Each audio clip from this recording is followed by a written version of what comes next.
Walibi Belgium is one of the premier parks in the Benelux, and it has received a lot of investment over the past few years.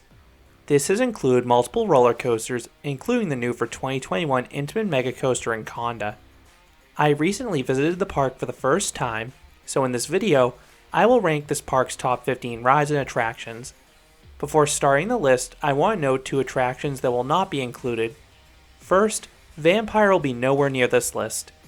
There are a lot of bad SLCs out there from Vekoma, and this is among the worst. Second, I only visited the dry park. I did not spend any time at the Walibi indoor water park next door, so none of those slides will be on the list.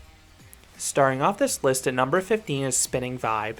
This Huss breakdance features the usual cycle, but it's always fun when the rotation in the main arm and the vehicle sync up to really whip your car and cause a forceful spin. Number 14, Cobra. This Vekoma boomerang gives a nice view of the park as you look over the lake on the ascent. Then the main layout is the usual blitz of forces. The initial drop has some punch to it, and then all three inversions are very forceful, piling on the positive Gs. They're especially disorienting going backwards. This one was thankfully pretty smooth, minus one jerk into the Cobra roll, and another weird slam atop the second lift hill. Number 13, Palais du Genie. This Vekoma Madhouse is very similar to the Houdini rides at the Six Flags Park stateside, just with a different theme. This one has a pre-show where a genie is sucked into a magical lamp. Then the main ride portion has some music and lighting effects. There isn't too much else to see in terms of physical props, but this Vekoma model seems to have more movement than the others out there, so the inverting effect is more convincing. Number 12, Buzzsaw. This Huss topspin sends you upside down a few times. The gondola locks for a few full rotations with nice hang time, and later in the ride unlocks, which causes some decently forceful, more rapid flips. These rides are becoming more rare, especially back in the US, so I try to ride them whenever I can. Number 11, Radja River. This Intamin River Rapids ride has a scenic course. The rapids are pretty mild in this one, but there is one that'll absolutely soak a few guests. Then there's a section with a wave machine that really gets your raft bouncing. The finale is the highlight though. You pass through this ornate looking cave, and then you pass these water jets that'll absolutely drench your upper body. I really like this effect because it refreshes you fully without soiling your shoes. Number 10, Calamity Mine. This is a very well themed Vekoma mine train. It reminds me in a lot of ways of Big Thunder Mountain at the Disney parks, with the western theming and the rock work. It's nearly impossible to tell where the train will go next off-ride, as the train coasts through caves and even past a geyser at one point. The layout isn't as wild as Big Thunder though. This one has really mild forces, and the experience is mostly about the visuals. As for how it tracks, it is reasonably smooth, but there is a little shuffling here and there. Number 9, Tiki-Waka. This Gerstlauer bobsled has a neat layout that winds above pathways in the water. However, this Wild Mouse variant is not as intense as some of the other Gerstlauer has made. You won't get any airtime on this one, and the laterals aren't as strong, but this still is a fun coaster for the glass smooth ride and those visuals. Number 8, Psyche Underground. This classic Schwarzkopf shuttle loop looks nothing like it did when it originally opened. The ride is now fully enclosed, and the classic flywheel launch was replaced by a magnetic launch from Gerstlauer.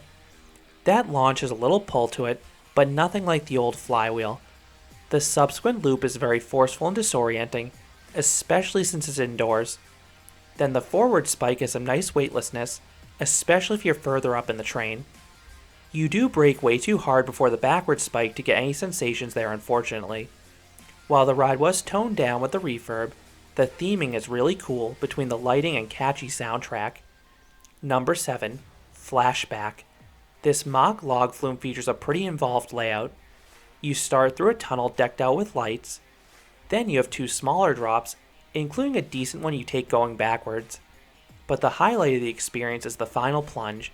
It's quite sizable for a flume, and it is a double down.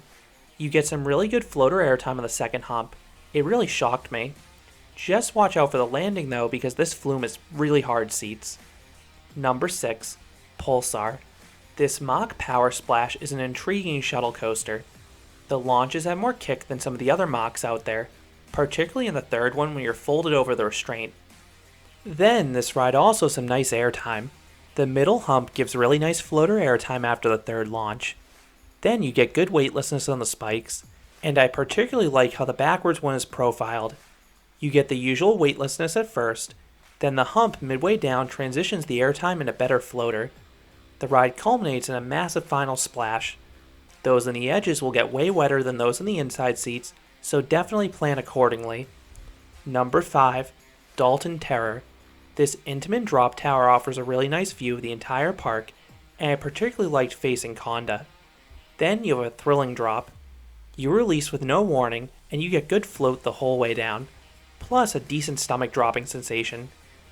This is your classic 2nd gen freefall tower from Intamin, and it's always a blast. Number 4, Popcorn Revenge. The park's newer shooting dark ride features a corny theme to movies. It's a trackless dark ride, and you enter a movie theater. From there, you go into the individual theaters and get a themed sequence to different film genres.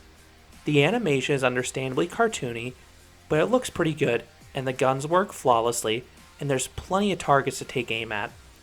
The entire ride also smells like popcorn, which is a smell I can definitely get on board with.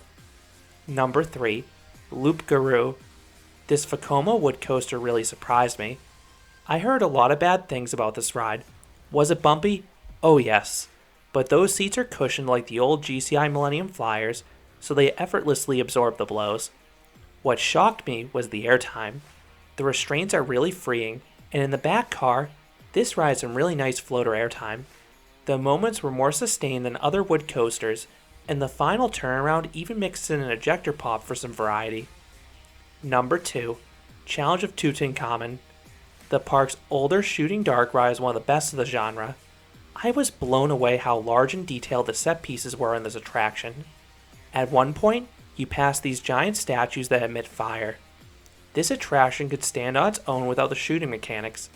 That is how much detail there is. But there are plenty of targets to fire at.